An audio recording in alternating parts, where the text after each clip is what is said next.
Good morning. Thank you for finding your seats. Good morning. Great. Good job, everyone. Thank you. Welcome. I'm Nick Messino. I'm the Chief Economic Development Officer for Partnership Gwinnett. And welcome to the Infinite Energy Center and the Infinite Energy Forum. You are a guest today of Partnership Gwinnett. And Partnership Gwinnett is the community and economic development initiative and strategy for all of Gwinnett County. We represent Gwinnett County, our schools, our business community, and our municipalities and CIDs in the recruitment, expansion, and retention of businesses in our 5 target industries. And you are attending one of our economic development breakfast series. And we do these very unique breakfast series based on unique topics like today's topic. And so when someone will ask us later today, when is your next economic development breakfast series? The question is, what's the next great topic? So you can actually help guide that. Let us know what your great ideas are. We only do a couple of these a year, and we hope to see you at the next one, whatever your great idea is. I will now spend the next half hour thanking our sponsors and our VIPs, so please bear with me. But our one of our favorite groups, our presenting sponsors, Jackson EMC, right in front of me. We have Randy, Jennifer, Garrett, and team. Thank you for your presenting sponsor again. Our platinum sponsors, Brand Bank. I know there's quite a few people from Brand Bank. I know Melissa and Kevin are here. Thank you. And then the Steve Kendrick, who's the general manager for Select SI of Gwinnett, Subaru of Gwinnett, Infinity of Gwinnett. Steve, thank you so much for your investment and allowing us to put on this program today. And our corporate sponsors are East to West Media Group. I know Rob's here and Jennifer might be here as well. Thank you for being here. And then our very special partners for today, Sugarloaf CID. Thank you so much. Now, again, so that was only 1 minute. So the next 29 minutes, VIPs. First of all, let me just say, you're all a VIP in my eyes. I want you to know that from right here. Yeah, thank you. Thank you so much. Okay, let's start with Chairman Nash, our chair of Gwinnett County Board of Commissioners. Chairman Nash, thank you so much. I have District 1 Commissioner Jace Brooks. I didn't see Commissioner Brooks, but he is right here. Here he is. It's amazing. And you're walking on your own 2 feet. That's great. That's exciting. Commissioner John Hurd from District 4. I didn't actually see Commissioner Hurd, but there was a rumor he was coming. Okay? Well, we tell him he got a standing ovation. Just let him know that. Okay, our county administrator, Glenn Stevens. And if you don't know what the term county administrator is, imagine a Fortune 500 company COO running the day-to-day operations. That's our COO, County Administrator Glenn Stevens, running a $1.6 billion organization. Thanks, Glenn. Wayne Mason, it's like, how do you define Wayne Mason? I wrote down former county chairman, but also prolific developer and visionary for Gwinnett County. Mr. Mason, thank you for being here. Mike Levengood, the chair of Partnership Gwinnett. Mike, thank you for being here. Then the whole team from the Sugarloaf CID, Alyssa Davis, Jim Ezel, who is the vice chairman, and Richard Tucker's here as well, who's on the CID and the Explore Gwinnett board. Lisa Anders from Explore Gwinnett, and Preston Williams. Preston, the president and CEO. Lisa Anders, the executive director. And I think Richard's on that board, along with all the other board members. So thank you so much for being here.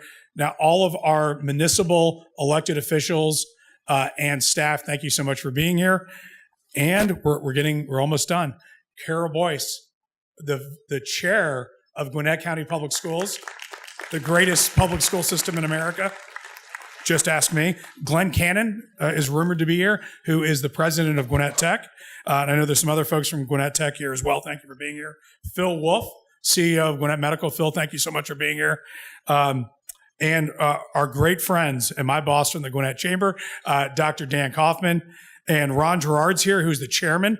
And then the executive team, I know Vince DeSilva's here, Alicia Crow, Louise, and Ken Rutherford, all here. Thank you so much for being here this morning. Michael Paris, president of the Council for Quality Growth, and man about town, James Touchton is here.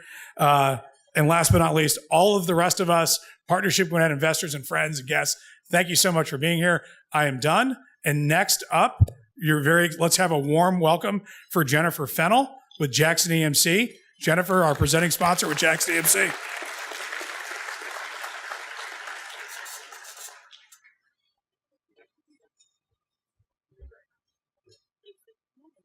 So good morning. Like Nick said, I'm Jennifer Fennell with Jackson EMC, and I work with our commercial and industrial customers here in Gwinnett County. Many of you I get to work with every single day. It's very much my privilege. But I see a lot of old and new friends. I see Phil Weatherly. I've known Phil for about 25 years, and so many of my new friends around here in Gwinnett County. But the story of Gwinnett and Jackson EMC is a long history. So in June of this year, Jackson EMC turns 80 years old. And 80 years ago, this was just a rural community. And Jackson EMC was just a small company of a bunch of community leaders who came together and decided that they wanted to grow their communities. Much like the way that we come together today to talk about the growth of this area. Once was a rural community, turned into a thriving arena, and now we're going to see what it has for our future, the growth of this area, which would just be transformational for Gwinnett County. I'm excited to hear what everyone has to say today. I'm excited everybody's here to be part of the reveal of Revel and to talk about the things that is going to bring our community. Jackson EMC is excited about this project, excited to partner with everyone who's here to grow this area and to continue to growing this community to make it a place that everyone wants to live, work, play, and grow and learn. So thank you so much. Y'all enjoy your breakfast, and the program will start shortly.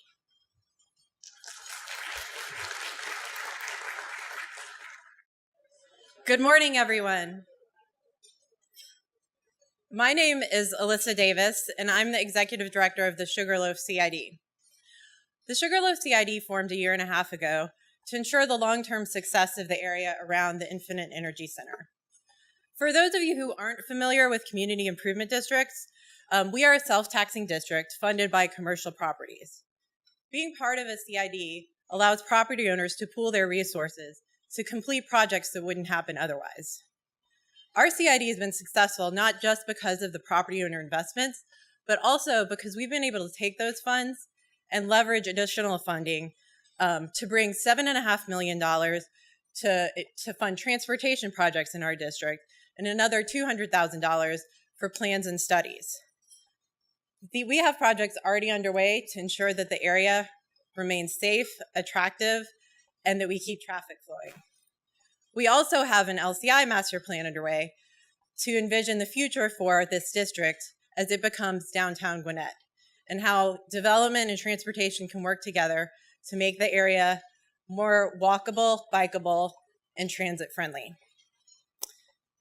If you own a commercial property, if you are a commercial property owner in the area and you aren't already a member of the CID, I hope you will consider joining with us.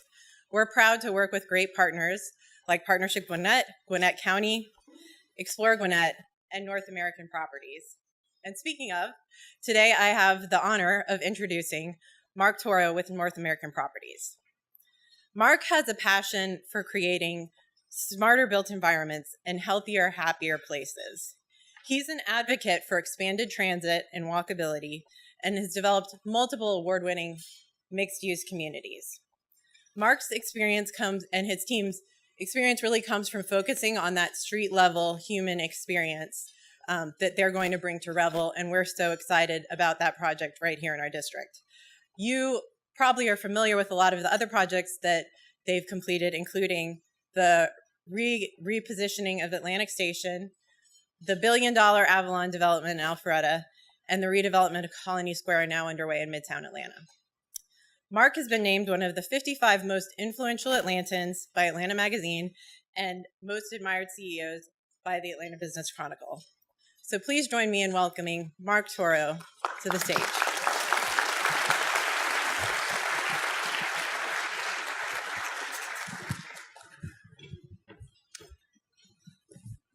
Thank you, Alyssa, and good morning.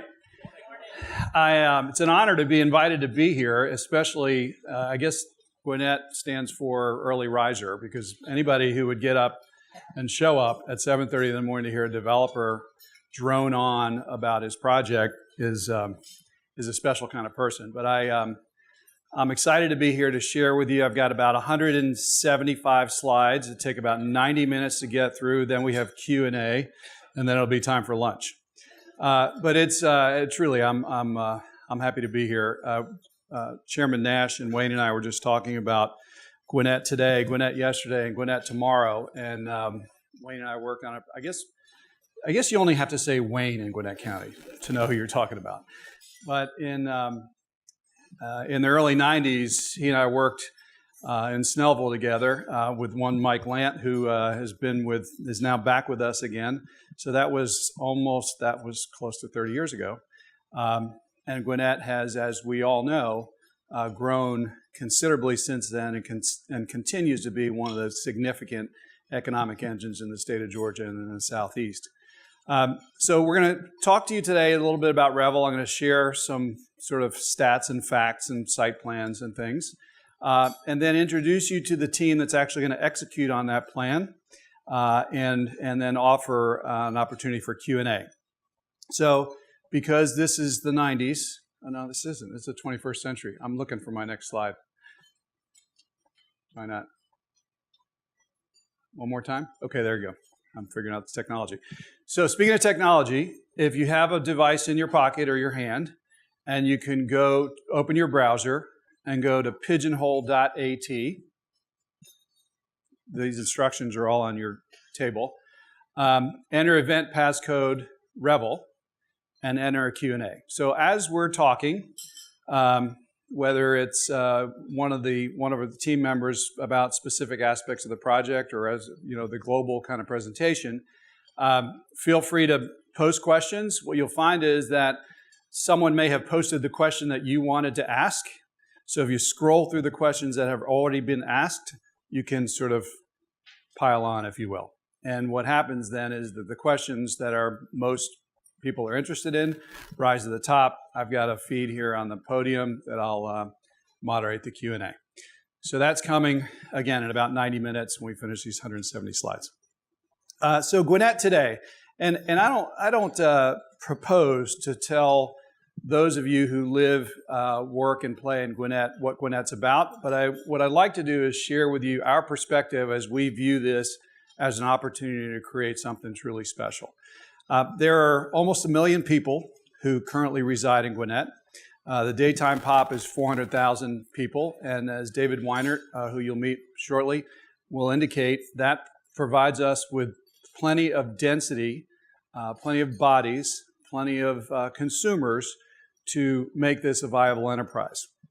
Obviously, its location at Main and Main, Gwinnett County, sort of at the center point with all of the infrastructure you could ever imagine, with 158,000 cars a day on 85, provides obviously the kind of traffic you want. And the demographics, that, as we see it, density and income is what drives commerce, and that is what drives these mixed-use developments. The CEO of Federal Realty, a gentleman by the name of Don Wood, said on a panel I was with him a few years ago in LA, if you get the street level right, everything else will take care of itself. So all the other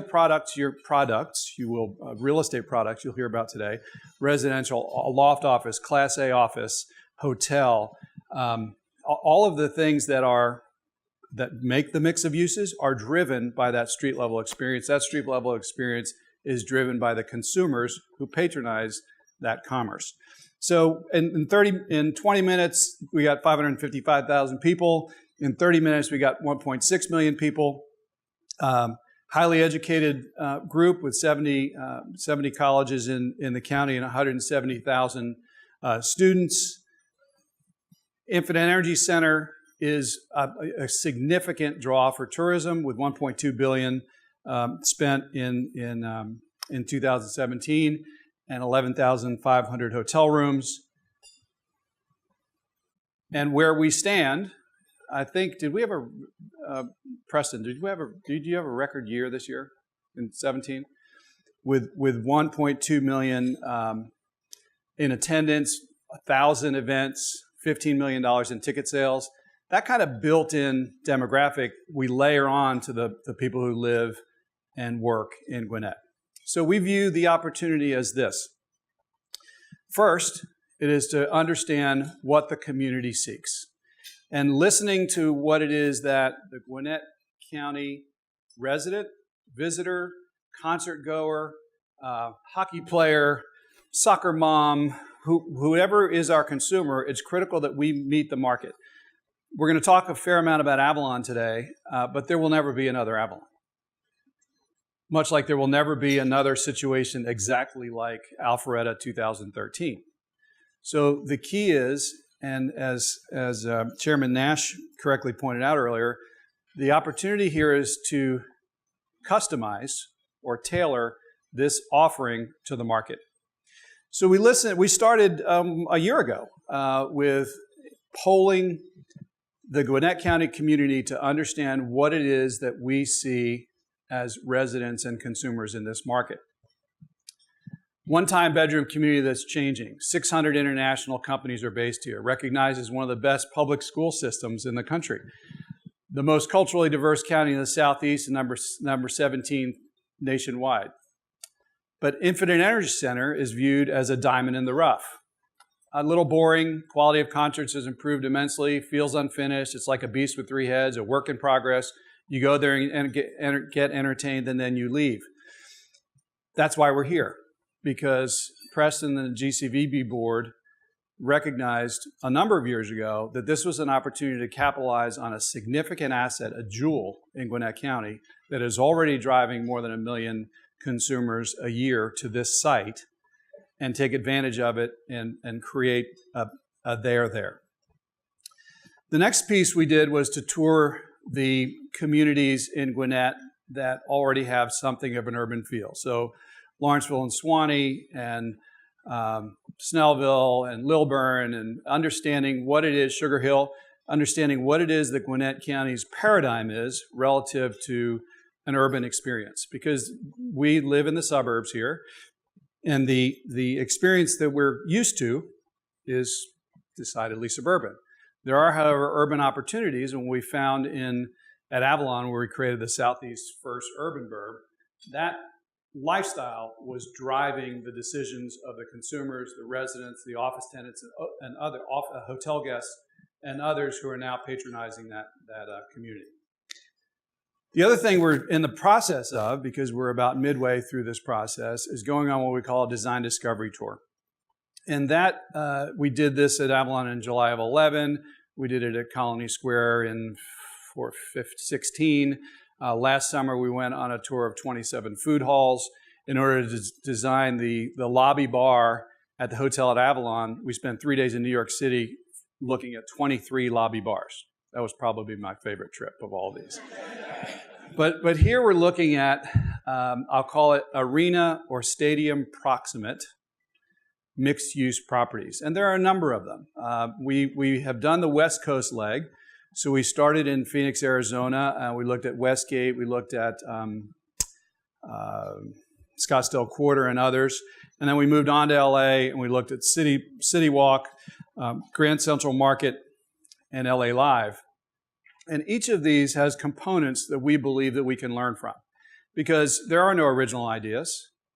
We're out there seeking to understand what is the best opportunity to deploy something: food hall, wine shop, restaurant, bowling facility in Gwinnett County. It's a matter of importing that use into this environment. Then it was about creating the brand. So I'm going to use a number of examples. These are what we call the arrows in our quiver in deploying this experience, by using Avalon as the example. So in creating the brand, it was critical to understand what the psychographic, not the demographic. We saw 1.6 million people with average household incomes of $86,000. But who are they? What are their buying tendencies? Most retailers today, whether you're Lululemon or Cheesecake Factory, know exactly who their consumer is, and they can drill down on it at a keystroke to understand what it was that they seek. Then it's a matter of building a brand around that psychographic. We have completed that process here at Revel, and we're going to share that with you.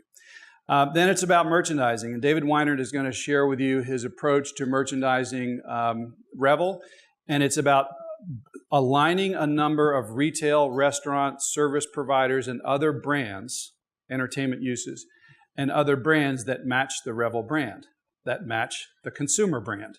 So we start with the personal brand of the people in this room and the people that you all represent in the community.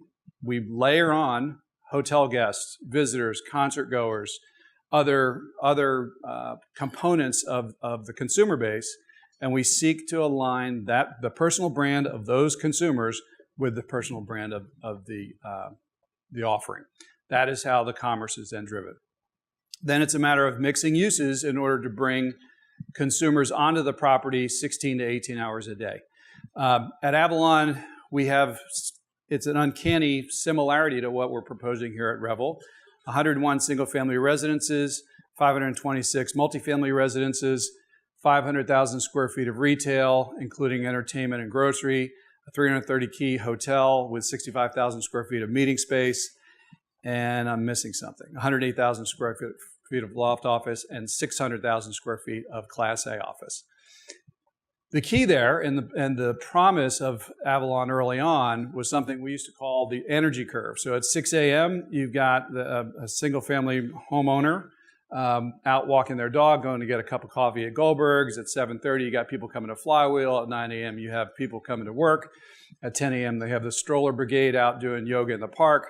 At noon, you have a lunch crowd. In the afternoon, you've got ladies who drunch. In the evening, you have, it's mostly tennis teams. So if anybody is offended by the tennis remark, my wife and I talk about that a lot, and she said, you can't say that in public. So I'm sure I'm in trouble. And then you have happy hour, and then you've got the evening crowd, and then you have the late night crowd. You know, now when we added the hotel at Avalon, the bar is doing more business than any of the fifth group restaurant bars they've ever seen because it's a late night crowd, and that's what they're seeking. So that energy curve assures that there are people on the property, there are people in the community all hours of the day and night. And that is what we've ascertained. I mean, this has been a learning process. That's what we have ascertained is our stock and trade. We create community, we capture human energy. So 7 years later, $1 billion in value created. Avalon is now complete, and we're on to our next thing. The one key component to all that is control. And as developers, we're control freaks by nature. But in this case, it's an even more critical component to assure that the experience is as intended. Everything matters. If you go to Avalon, you'll see that the manholes have logos on them. If you sit in the swing at the bocce court, the stencil that's cut out in the canopy projects the logo on the ground. Those components are critical in assuring that the consumer perceives this as an integrated brand.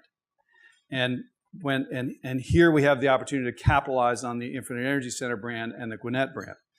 So in order to maintain that control, at Avalon we had 6 developers, some of them more, amenable than others. And in order for each of them to understand how we were going to create value for them in their, quote, product, Class A office, multifamily, single family, hotel, it was important for us to demonstrate that they were going to make money.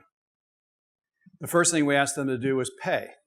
In order for them to all be interested in assuring that the Avalon experience was going to be consistent, they all paid into a fund called the Avalon Experience Fee. I won't tell you, it's not important how much, but it was significant dollars that assured that they were invested in creating the Avalon experience. Key differentiator. The next key differentiator, and maybe our ace of spades, is the open container policy. So when you come to Avalon, you can walk up to the bar at El Felix and take your margarita to go. Or you can take your wine from Crew Wine Bar and go shopping at Lululemon. There's nothing that lubricates sales in retail stores like booze. Food and beverage is the new anchor. You know, there's no such thing as a department store anymore. There's not a mall being built in America. There may never be a mall built in America. But food and beverage is a critical component, and those food and beverage operators are absolutely essential. So we underwrite, when we look at a restaurant, we don't underwrite the concept or the credit of that tenant or their balance sheet. We underwrite the person. So when Ford Fry did the El Felix, or Brian Lewis did Bocado, or Giovanni De Palma did Antico, most of those restaurateurs, it was their second or third, or sometimes their fourth or fifth unit. And it was critical for us to take a flyer on them, major investments made in restaurant, the highest failure rate business in the world, and we're investing $200 per square foot in their physical plant and crossing our fingers. Well, it gets to be a personal relationship. So it's critical that we understand what Giovanni De Palma is about, how he's wired. We had I won't describe, I won't name the person, but we had a restaurateur who was backed by his brother-in-law. It was really important whether it was his wife's brother or his sister's husband as to whether or not we felt like there was a stable relationship. And you can paint that picture relative to how that could come apart, right? Another critical piece is public realm. We're going to talk a lot about it here at Revel because we have a really huge opportunity, especially relative to Avalon, to create public realm and energize public space.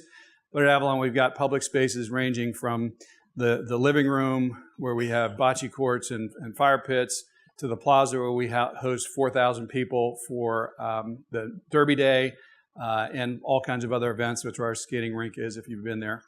Programming is a critical component to what we do there, and I'll just share a brief video of the kinds of things that we did last year.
So those are a number of events we call signature events, where we do them every, say, Wednesday is Yoga in the Park, or what do we call it, Wellness Wednesdays.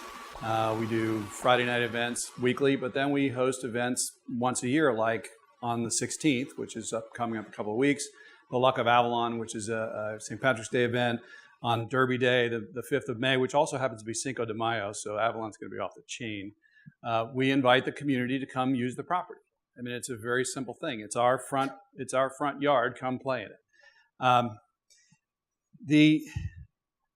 The piece that I think that is unique about this experience is that we so heavily rely on what we call earned media, whether it's PR or social media, that we have abandoned traditional channels. So the event you saw in the close there was the Lighting of Avalon. That happened to be last year, but the first year was in November of 2014. The event was to be held on a Sunday. On Saturday, the forecast was for a monsoon on Sunday afternoon, and we said we have to pull the plug.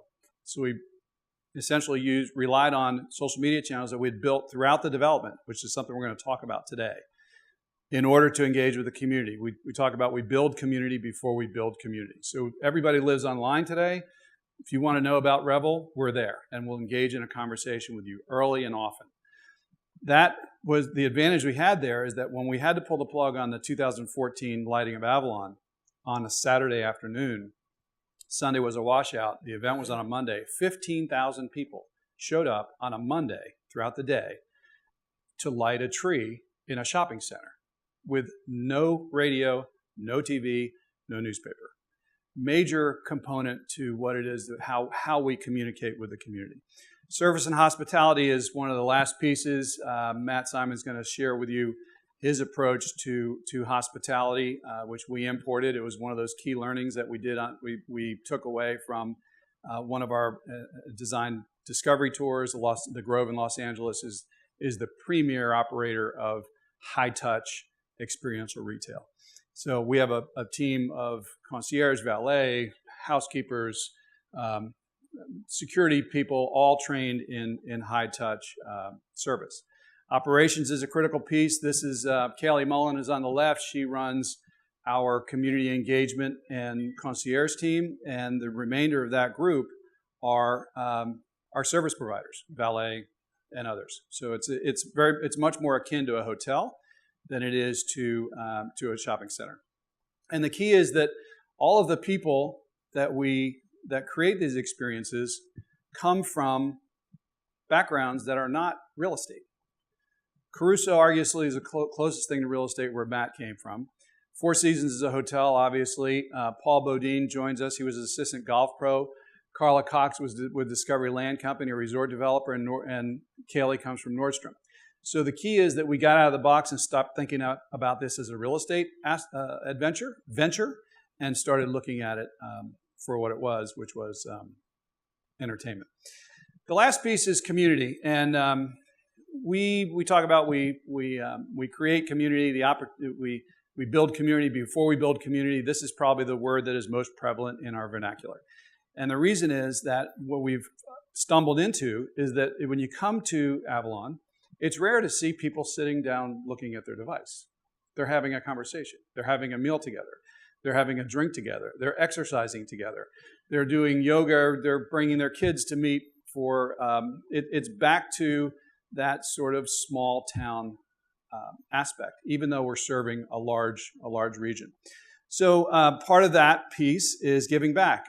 We host the Lionheart 5K. We've done that for a number of years. North Fulton Community Charities, Bert's Big Adventure, City of Refuge, Drake House. Who am I missing? It's a significant opportunity for us to bring charities from around North Fulton onto the property and offer them the use of our gathering spot. We have all this parking. We've got great opportunities. We've got a great team to stage events. This is an example of what we did last year. It is noon tonight, fashion show for Bert's Big Adventure at Avalon. So much fun every year, and we will see you out there tonight, all right? Bert's Big Adventure is the trip we take every year down to Disney World for 5 days with kids that have chronic and terminal illnesses. We followed Bert's Big Adventure for many, many years, and we finally had the opportunity and the property that we could host this charity fashion show. It's such a special night for our Bert's Big Adventure kids, and it's exactly what they need after they spent so much time in the hospital. Can't stop the tears from falling down. The boost in enthusiasm, you can see it as they're walking down the runway. That's why I love this event so much. It really makes our kids feel beautiful. All my friends are here. I'm like so ecstatic. People's generosity here at Avalon is just growing more and more every single year. All the supporters that make this possible, thank you so much. You are truly creating memories that last a lifetime. We had the third annual Noon to Night last year. It was in September. And it was just kind of capping off the season of offering the site, our property, to the community. So here we are in Gwinnett. What you've so far not heard, we haven't talked about square footage, we haven't talked about rent, we haven't talked about buildings, we haven't talked about site work, we haven't talked about anything relative to a development. And that will continue until we have to get into the nuts and bolts. We're still in the process of creating an experience, right? And the unfortunate fact is we have to build those buildings because it's almost a nuisance. The fun part, as Liz will attest, is hosting the community and seeing happy, smiling, happy people doing fun stuff. The brand of Revel is critical to understand what it is that we're seeking to I'll call it capitalize on, enhance.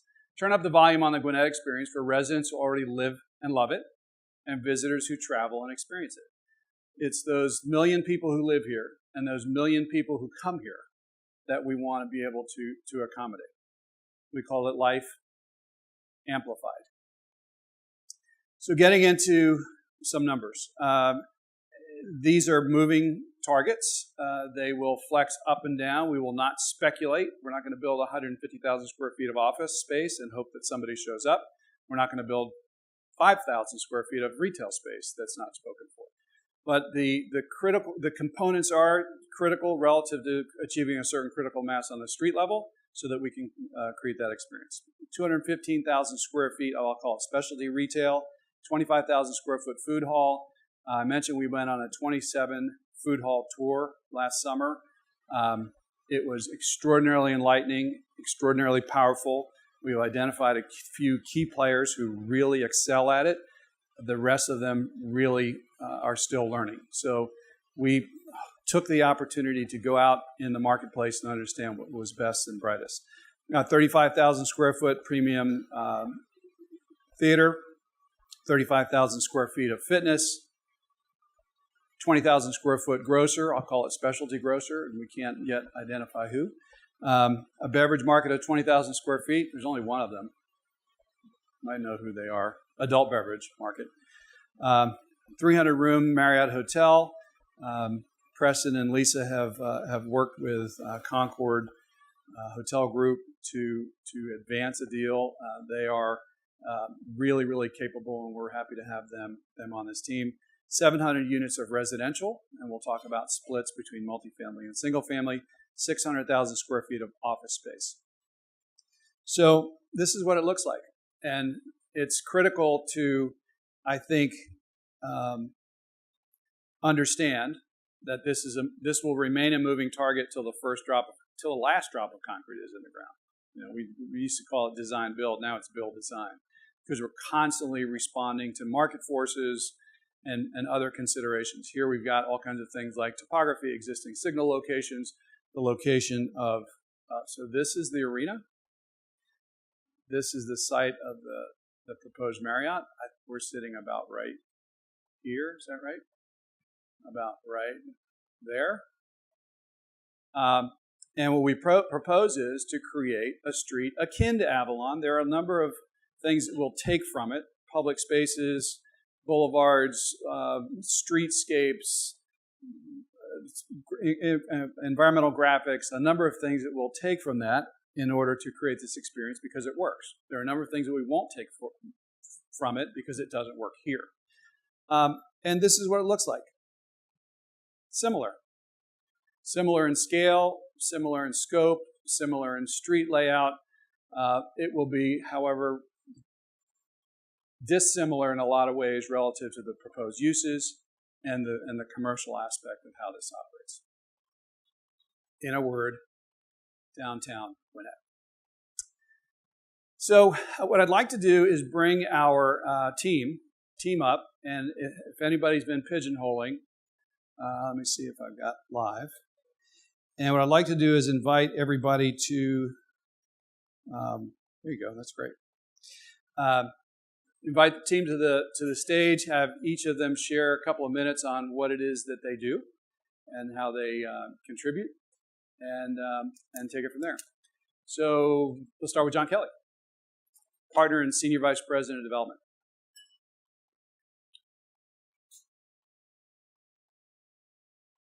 It's all you.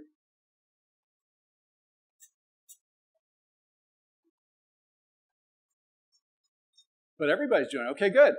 Off we go. So Liz Gillespie, Vice President of Marketing. Richard Munger runs our residential group. Matt Simon runs operations. And don't take that. I'm going to need that. Yeah, that's good. And David Weinert runs leasing. And, of course, Lee Sanders, who needs no introduction, Executive Director of Explore Gwinnett. So, John, you want to share a couple minutes on what you're about? Thanks, Mark.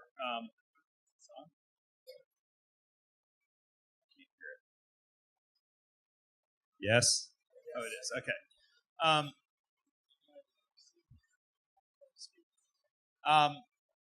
I'm real happy to be here developing a project in Gwinnett. My family came to Gwinnett in 1822, and thousands of other families from all over the world have followed suit since then. That's what makes this really a special opportunity, is the diversity of the community and the strength of the community. My job in running the commercial development group starts on the day we have a sheet of paper with a boundary map on it. And it's a blank slate within the lines of that boundary. However, in this case, that's not the case. We have these world-class facilities of the Infinite Energy Center that are already here, bringing over 1 million people a year to the site. So we really commend Preston Williams and Gwinnett County for the vision that's gone into creating these facilities. And we want to expand on that vision with our own vision that Mark presented today. So we take it from there and pull together the consultant team That would be the architects, landscape architects, civil engineers, traffic engineers are a big piece of it, attorneys, and they lead us through the design process and the entitlement process, and then we bring in the general contractor to build it. And it's not just a general contractor. At Avalon, we had 50 contractors working on the project at the same time. That's really a three-ring circus to manage, but that's what it takes for a large, complex property of this type. And once we're done building it, we hand the keys over to Mr. Simon, and I get to flip to the other side and enjoy the property as a consumer. So that's what I'm about in development. Thank you.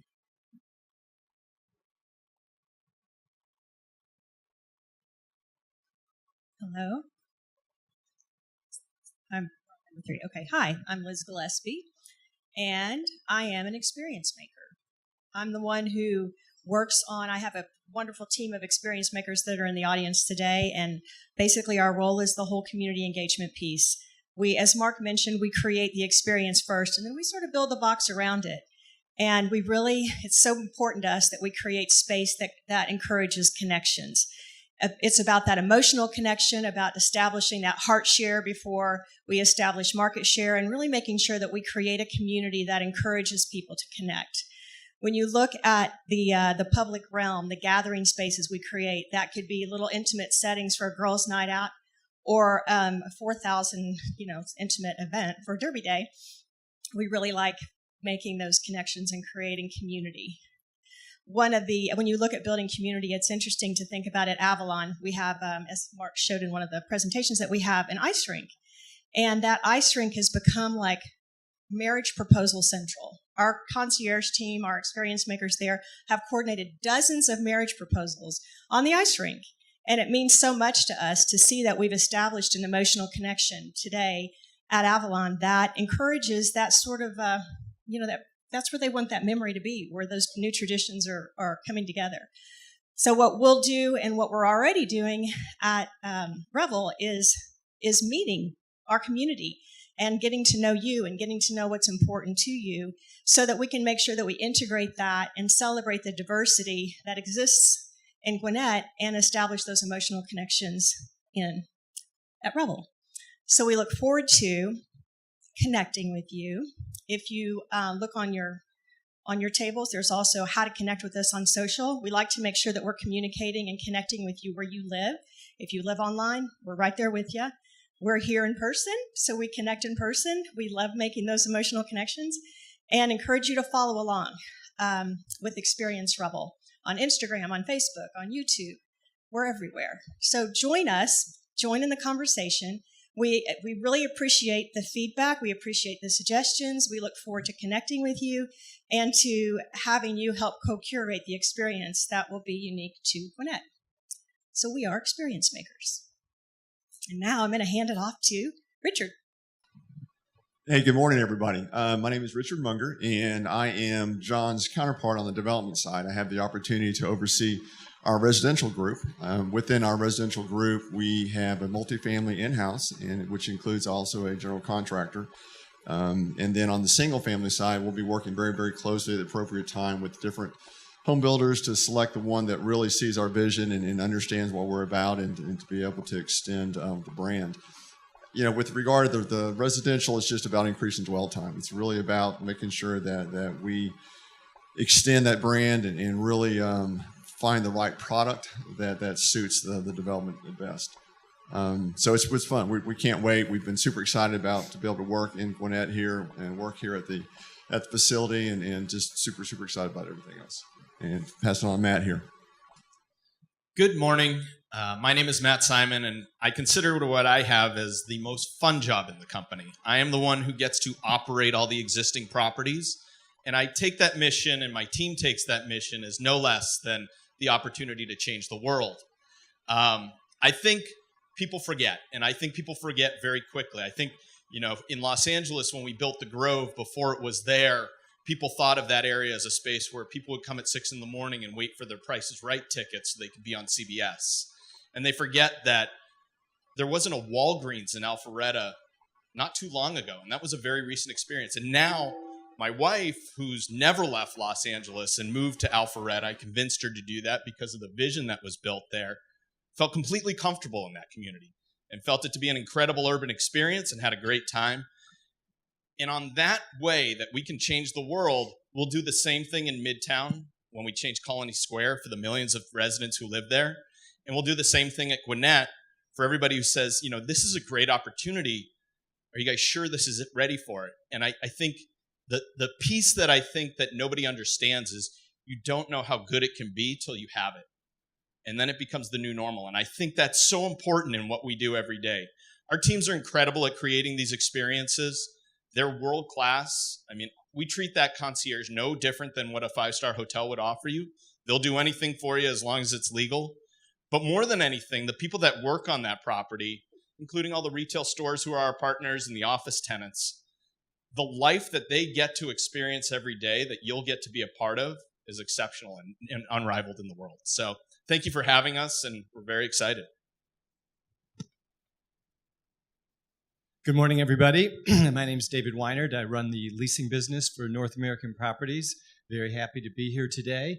This retail-driven mixed-use development product type that you heard from Mark is absolutely in demand.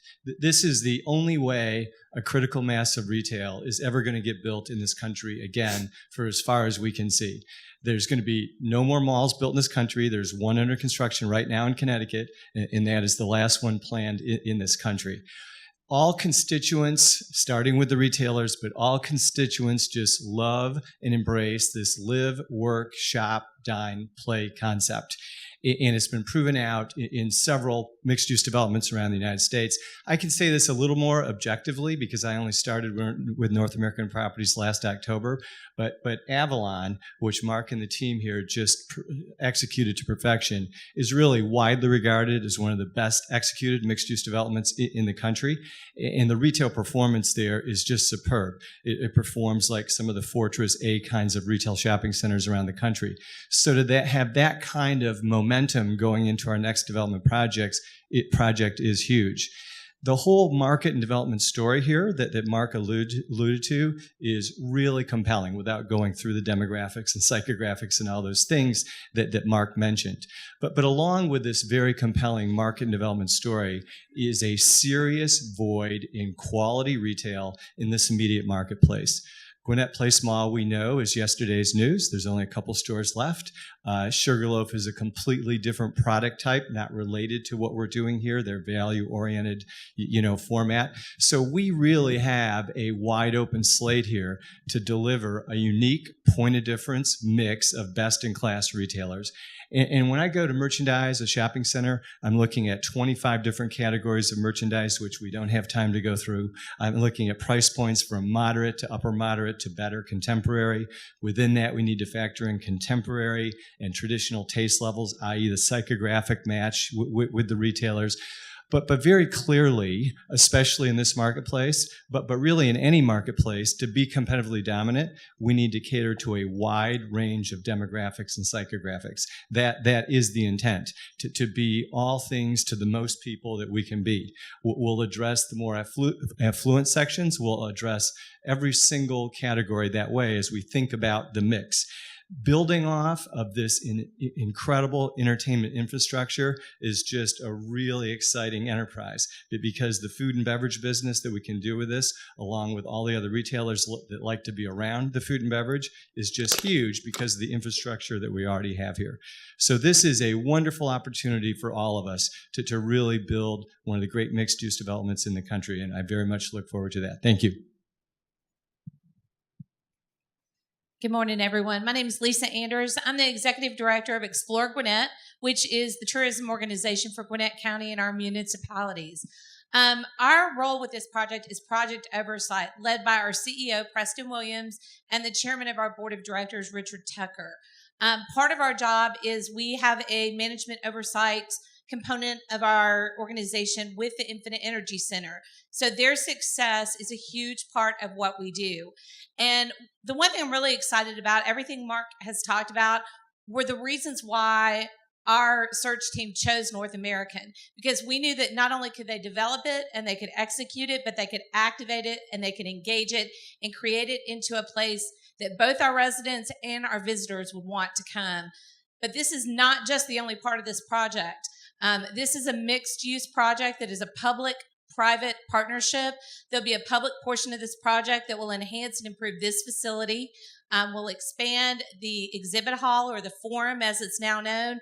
Very excited about that. A lot of infrastructure and technology improvements, and the addition of a 4-star full-service convention hotel, which we have needed for a long, long time. So we're really excited about the partnership, and we think that it's going to be great things for both our visitors and for our residents. So thank y'all for coming this morning. Thank you, Lisa. I'm good. You know what? Why don't you keep that? So you have just met the best team in this business in this country today. And I can't tell you how excited I am to be associated with them, and I hope you'll all join me in welcoming them to Gwinnett County. So we have a number of questions. Not surprisingly, number one is, when do you expect to break ground? I'm looking at you, John.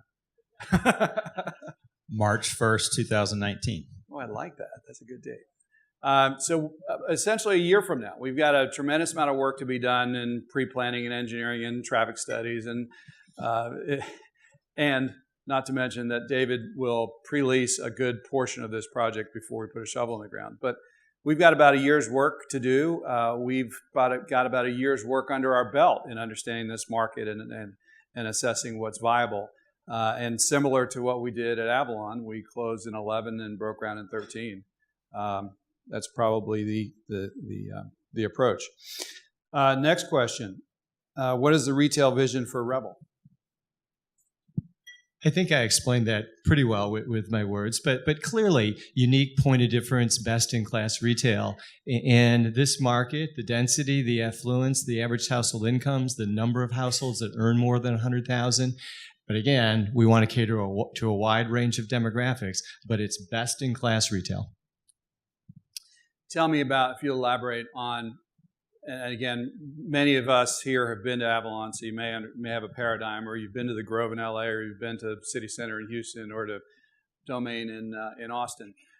How will it be similar to Avalon, and how will it differ? I think it'll be similar in having the opportunity to really cover a broad range of categories. That there definitely will be, by the way, retail lives. The bricks and mortar business is alive and well. We could talk about retail for hours here. I've never seen more new concepts in my life. They're just very selective about where they go. The issue with retail in this country is dramatic overbuilding of space, but enough for my retail speech. So on Avalon, it's going to have a similar kind of categorical mix. There's going to be apparel, there's going to be beauty, there's going to be home, there's going to be gifts, there's going to be electronics, there's going to be everything that you would want to see in a competitively dominant retail mix. That is the intent. Next question. This might be good for Matt and John, actually, or everybody, anybody. What would you not do at Avalon again? Lessons learned. Matt's got a favorite one. I know. I'm not sure he's going to share it. No, I think the design discovery tour really took some really good cues of what not to do and took them out of the mix. Can I keep the grass alive at Avalon? Well, I've replaced most of the grass with fake grass because it is that busy, and I can't keep the grass alive. But other than that, I made a ton of changes when we got there, and learned from it. But I think that's the key to it, is that if you look at Avalon today versus Avalon when it opened, it's a completely different experience. There's brand new retail there. What didn't work, we took out. There's different ways that we operate the property. There's different ways that, the guest interacts with that property. I think that's the key, is that it's a community and we operate that town, very much that there's a mayor of that town and we make those decisions. But at the same time, they're made in the interest of the community and the success of that community. You're not going to trash Mahal? I wouldn't build a trash facility at the back corner of the center and have two gentlemen who drive around in a truck picking up trash. I wasn't going to. That was a miss. It's okay. Hey, it's a miss. We'll never do it again. Transparency. Anybody else? What would you not do at Avalon? I wouldn't wait to build the hotel at the end. I like that. It's a lot of energy comes along with it, and I think having it on the front end would have been tremendous. And we have that here. We do. In a very, very similar circumstance. You know, it's interesting that it's uncanny almost how similar it is. Gwinnett is much more diverse than Alpharetta. How do you go about attracting a variety of visitors that don't fall within similar cultures and economic demographics? Such an interesting question. I mean, I think that everybody in this room has diverse likes and diverse dislikes. And what you like, very often the person next to you really likes. And I think that's the gauge that we use on our properties. If I disagree with something, we're not going to do it. And that usually sets up for success. But putting excellence on these properties and not compromising and saying, well, I heard that, and filling that lower denominator is a huge mistake that I think a lot of developers make, and a lot of people when they merchandise make, is that they develop to the wrong crowd who they think they've heard for so long is what that community is. And if we had developed Avalon to what we heard was in Alpharetta when it was being developed, we wouldn't be here today. You wouldn't have invited us here today because we'd have just pretty much built a pretty strip center. Good point. I would add to that, too, in terms of celebrating diversity in Gwinnett. One of the things that we recognize is, and as Matt said, we're all alike, we're all different. And when we're developing these communities, we really develop around a mindset and the way people live. And we spend a lot of time learning. And that's really the purpose of this, of really creating these community connections now and forging these relationships now so that we can continue to understand and make sure that we are building a community that's going to support the diversity and celebrate what exists and amplifies what's special about Gwinnett. And the way we program it is the same way. It will be intended to celebrate the diversity and celebrate what makes Gwinnett special, just like we do in each of our communities. We celebrate what makes that community special. So we'll definitely be focused on that. So many retailers are highly sensitized to catering to a wide range of demographics. It's just what they do. It's the key to many of their successes. When you talk about a food hall, there'll be 15 or 16 stalls with different food groups from around the world. And frankly, it's all about diversity in that mix that makes it work. The one thing I would also add is I think the difference in Gwinnett is that the diversity is already here in this facility. We have that 1.2 million visitors every year. And one of the reasons why this is being developed is to give people an entertainment option after they get here, after they leave a concert. Well, that concert right now might be Alejandro Pena, or it might be Justin Timberlake. It could be the Indian Festival. It could be Japan Fest. The diversity of events that are in this facility already, from the theater to the arena to this room itself, is astonishing. I would guarantee probably the most diverse in Metro Atlanta. So I think there's already that core base of diversity, and just making sure that what we offer appeals to them as well. But I think we've got a built-in audience who's already hungry for things to do after they leave a show. Great. How will this impact the Gwinnett Place area, which is struggling to redevelop? Will Rebel, quote, suck the oxygen out of the room and further push back redevelopment of that area? Let me take a first shot at that. This is not a zero-sum game. You know, a rising tide lifts all boats. We built Avalon 2 miles from Gwinnett Place, from North Point Mall. We built Avalon a mile from Alpharetta's City Center. Both of those projects will survive, thrive to various degrees, but to the extent that we can continue to raise the tide in a community by creating what is arguably a void. You know, there is no downtown Gwinnett. There's a downtown Lawrenceville, and there's a downtown Snellville, and there's a downtown Duluth. But currently, there is no place for the entire community to come and be. That's not to say that that won't be at the expense of other retail concepts or other office buildings or other real estate ventures. However, we are not head-to-head competitive with anybody. You know, not to be arrogant, but there is no such thing as Avalon. There's no such thing as that specific retail mix. Yes, we had 12 or 15 tenants come out of North Point Mall to come to Avalon, including Apple. But for the most part, those were all new to market restaurateurs, retailers, and entertainment providers that were not resident. So those are all theoretically net new dollars to the community. I expect to see, and those net new dollars are what is rising, is the rising tide. So I expect to see the same thing here. Gwinnett Place is by no means competitive, and we don't expect to impact that in any way whatsoever. Anybody want to touch that? It would also, the whole idea of the development around Avalon, since Avalon has come in, and what a catalyst it's been for just the whole area around it. Yeah, that's a good point. I mean, there's a halo effect that has followed Avalon. Bob Cheely's work across the street and Greenstone, and essentially on all sides, we're seeing that kind of development that you would see, that we saw when Gwinnett Place Mall was built in the 80s. I mean, all the power center work that was done around Gwinnett Place Mall was because of the mall. We're seeing the same thing now at Avalon and Alpharetta. Next up, how will traffic flow and parking be impacted? I'm surprised that wasn't the first question. Yeah. Only has 11 votes. Yeah, lot of angles to cover on that, and we have a long way to go on it too. You heard from Melissa earlier with Sugarloaf CID, and she has a lot in the works already today for improvements on the Sugarloaf corridor. So that's where it starts. We will go through the development of regional impact process with the Georgia Regional Transportation Authority. That's heavily focused on traffic. We've done a lot of studies. We've really studied how, because it's so unique here. We've come and done counts of all the events that are going on to see how traffic functions on the property as it is today. And then we hired Kimley Horn. Where's Jim Hamilton? I saw him earlier. We hired Kimley Horn as our traffic engineers that will guide us through that DRI process.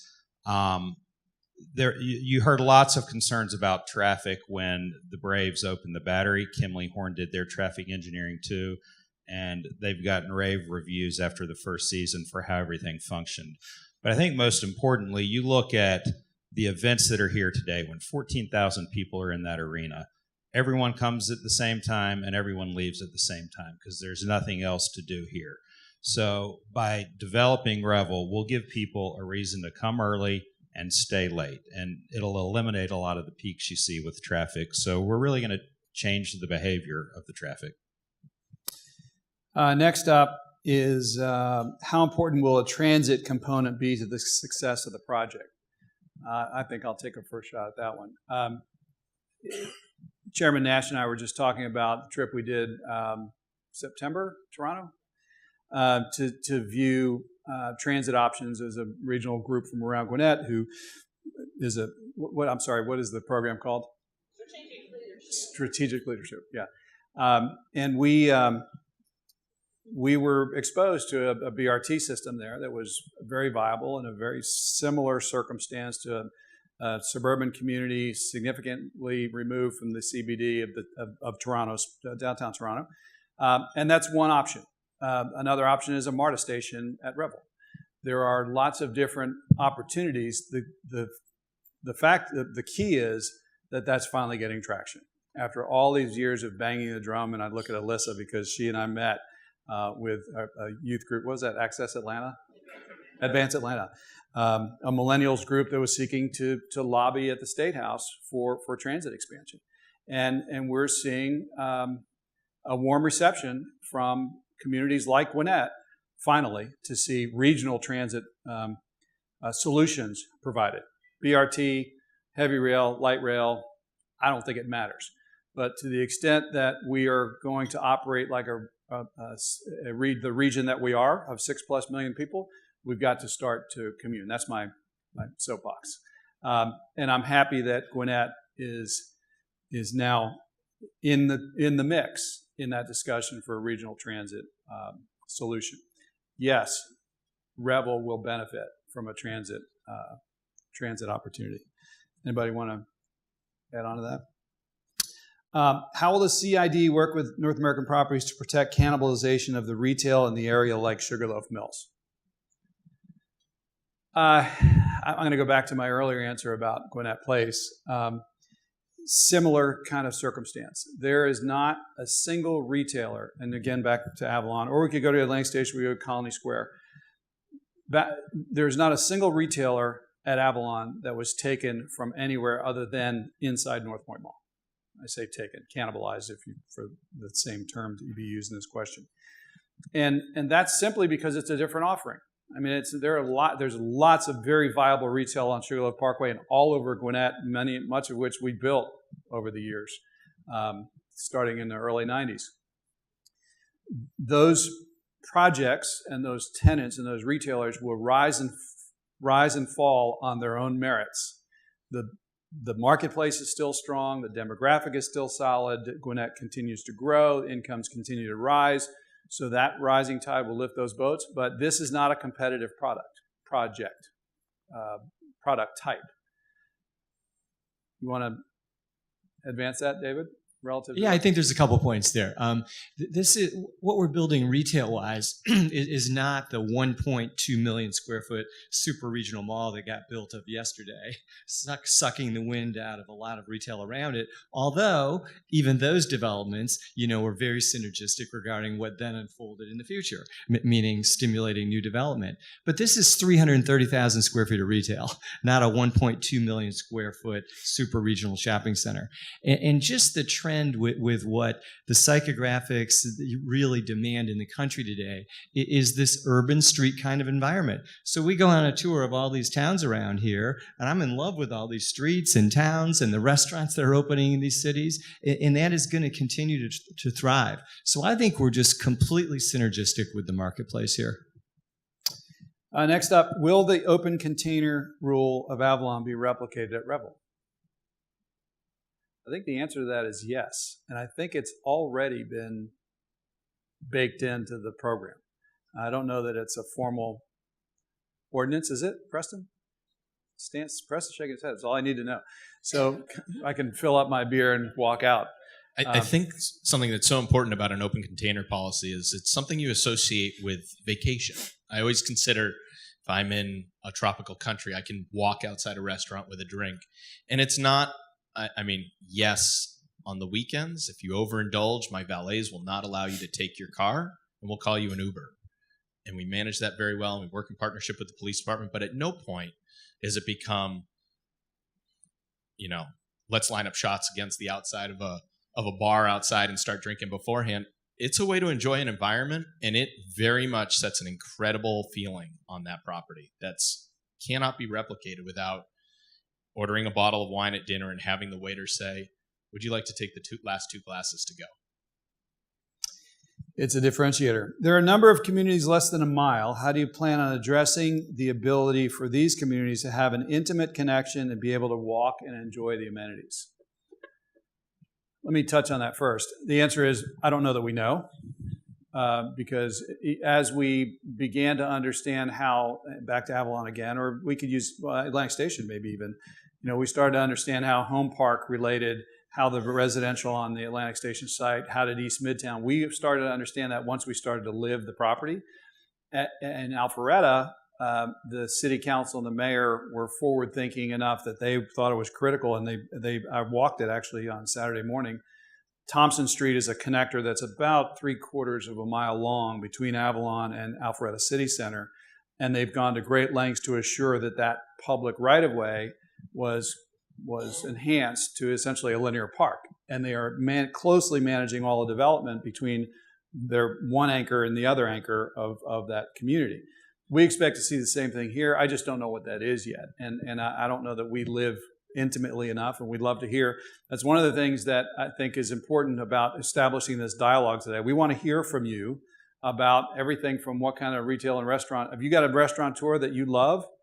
Back to, we were underwriting Ford Fry and Giovanni da Palma. We're underwriting Antico Pizza. If you have an individual, and we've already met a couple of those types of folks from Gwinnett County who are really passionate about what they do, who are great operators, who are going to succeed, we want to hear about them. Or if we know some way for us to create a bike trail, we want to hear about that too. Can I add to that, Mark? Sure, please. I think the CID is a big part of the solution for sidewalks and connectivity. The Sugarloaf CID is relatively young, but if you study all the other CIDs throughout Atlanta, it's not just about getting cars around. It's about moving people around.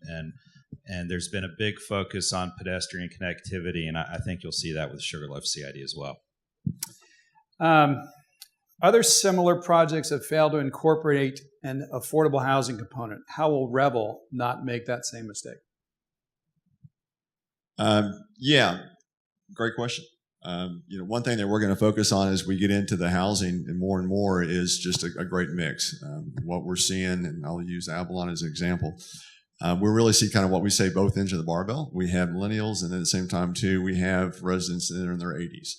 So we have a great mix, and the way we address that is with our unit mix. We'll have some smaller units that are price sensitive all the way up to larger units for empty nesters and everything in between. So it's something that's definitely a key component of all of our residential development, and we'll be focused on that as well. So I'm going to take one more question from Pigeonhole and then open it up because we're 7 minutes. One last question. What contractors do you already have engaged in the Revel project?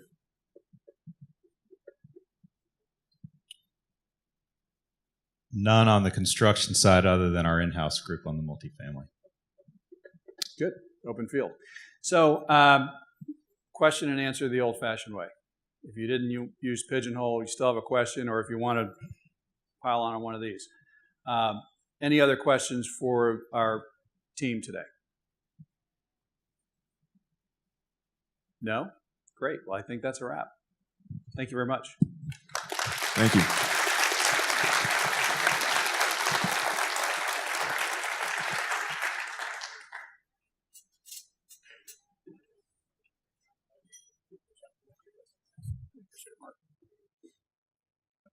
Everyone, thank you so much. What did you all think about the Pigeonhole? That was kind of a cool technology. That's the second time I'd experienced it. Thank you so much for that. Was brought to you by the great folks at North America, and that was their idea. I'd used it one other place, and I thought it was really helpful, and I think it went really well today. As we wrap up, I want to answer a question which I don't think got asked or answered because someone asked a question, when are you going to break ground? Then someone asked when you're going to moving dirt. Well, Preston Williams actually gave me a little bit of an update this morning. You're going to see ground being moved very shortly. I think as many people know, there's a 7-story parking deck that is going to take the parking where most of you are parked. They have to start replacing that parking before they take it away. So the new road off of Meadow Church, there's going to be parking up there. You're going to see a lot of changes right out front here. If you take the walkway across and you're right adjacent to those trees, maybe say goodbye to some of those trees. So there's going to be parking that has to be replaced. So you're going to see almost immediately what you'll see earth being moved.